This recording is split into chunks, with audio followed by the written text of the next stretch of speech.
Welcome to Boxing and Shipping 101.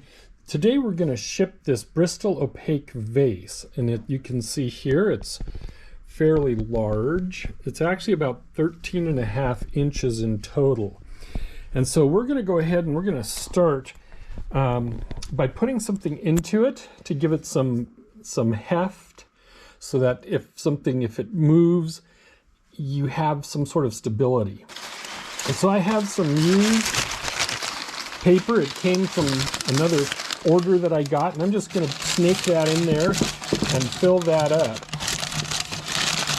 You see, we're just going to try to get that in. The reason I'm using this paper is because when it gets to the buyer, they can just pull it out in one long strip rather than having to pull out multiple possible air pillows or anything else. There we go. That feels pretty sturdy. I'm just going to tear it here if I can. And there we have our interior packaging. I'm trying out a new camera, so it's just the way it is.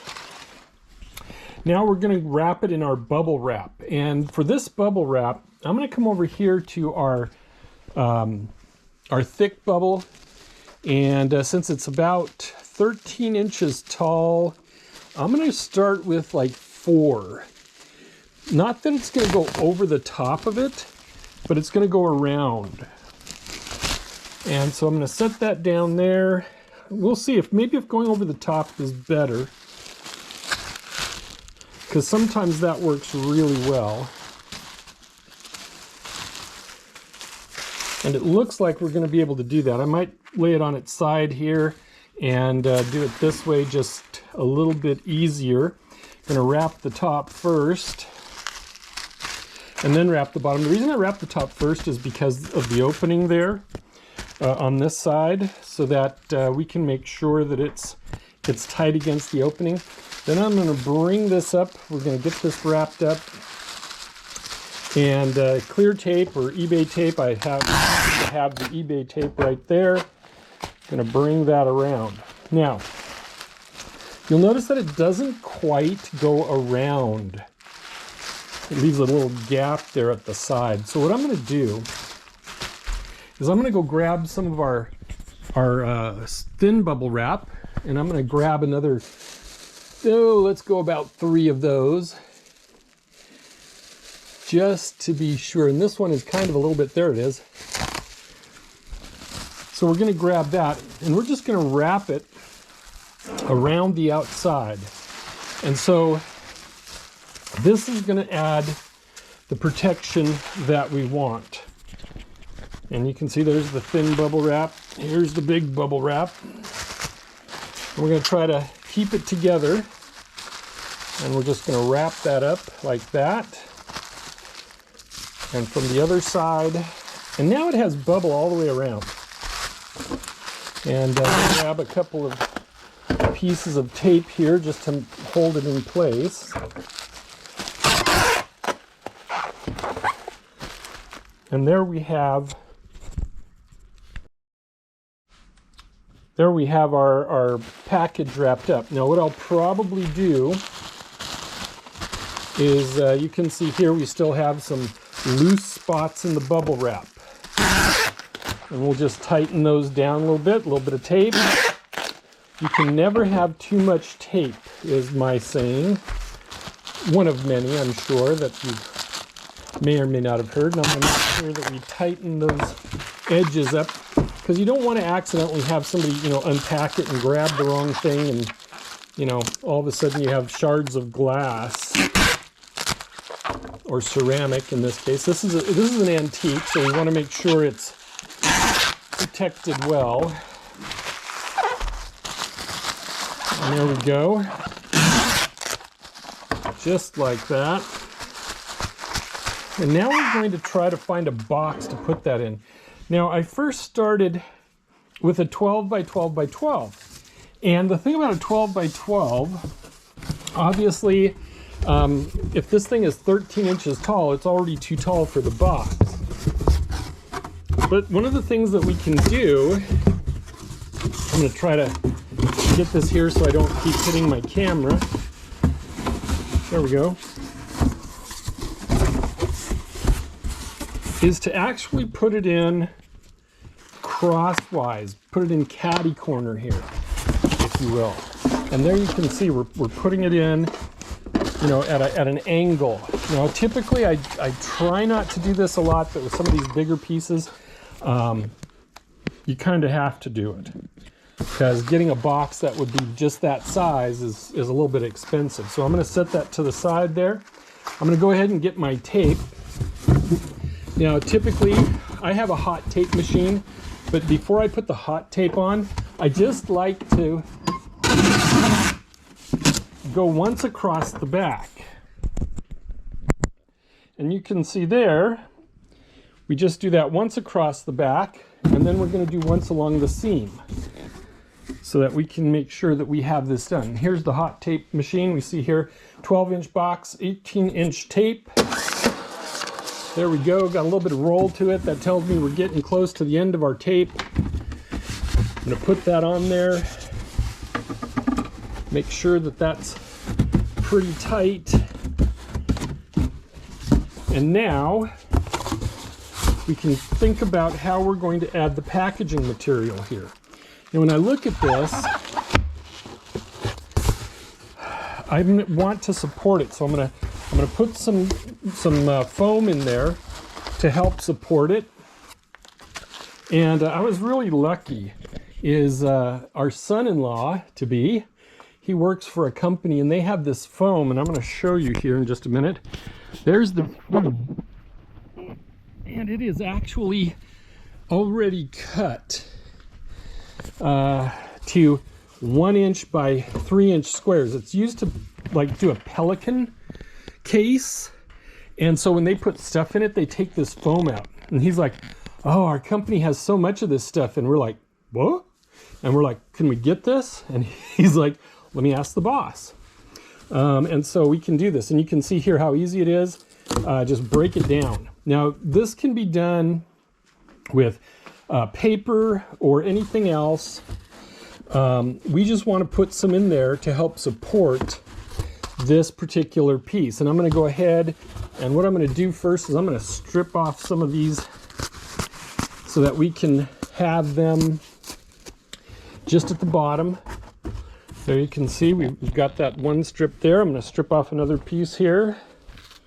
See, they're all perforated.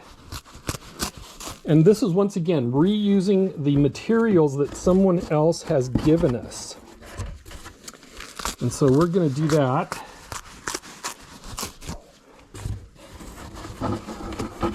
And we can just about get that in there. It actually should fit. I don't know if you can see it there. You can see it holds about, right now it's got 3. I might be able to force a 4th one in there because of its width. Let's see. Yep, we'll force a 4th one in there.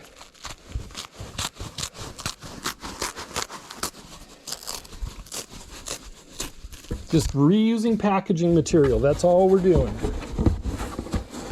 You know, maybe you have friends that do something special, have a little manufacturing or something like that. Whatever it is, there we go. Now we've got that foam in the bottom. Foam in the bottom of the box. And now we can go ahead and start building up a place for this thing to sit, this vase to sit. And so I'm going to go ahead, got some foam there. And I'm going to see if this is going to fit all right. Nope, don't want to do it like that.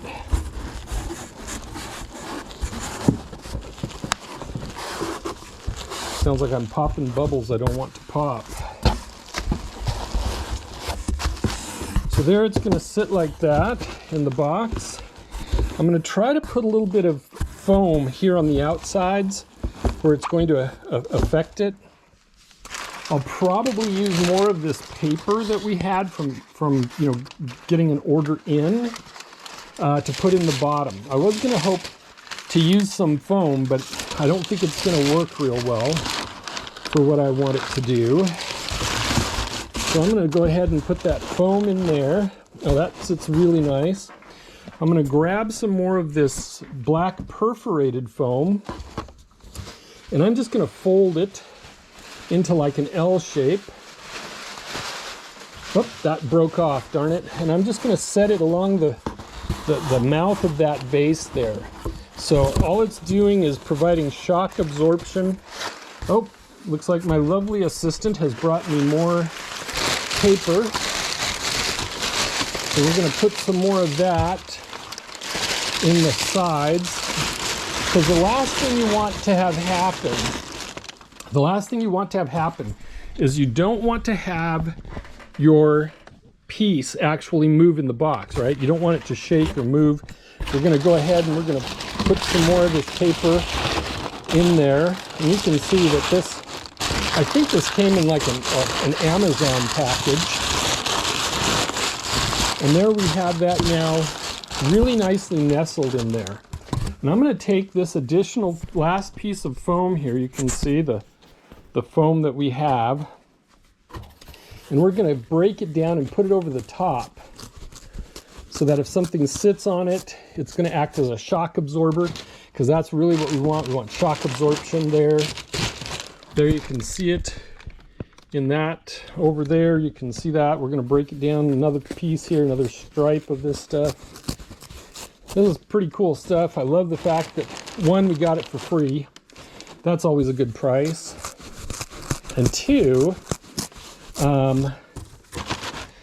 that it's so functional. I mean, you see this and you go, okay, I need a piece that's 4x4 or something, or whatever, and I can break down the pieces exactly to the size that I want, and that makes it really, really nice. And so there I now have the pieces in there, and we're going to shake the box because we don't want to hear anything rattle. No rattling. It feels pretty good. It doesn't feel like there's any pressure along the outside necessarily that's going to cause it to bump. We're going to go ahead and put a tape across the opposite way of the seam so that when we go to put the tape on, it'll hold that a little bit better for us. And we're going to get another piece of hot tape, 18 inches right there. And we're going to place that right on top. And that is how you package a large vase, even when you don't have a large box. Remember, you can, the dimension, it's not just the 12 by 12. You also have the height of the box that you can use to your advantage. And so a 13.5-inch piece is going to fit into a 12 by 12 by 12 box, which is fairly standard size.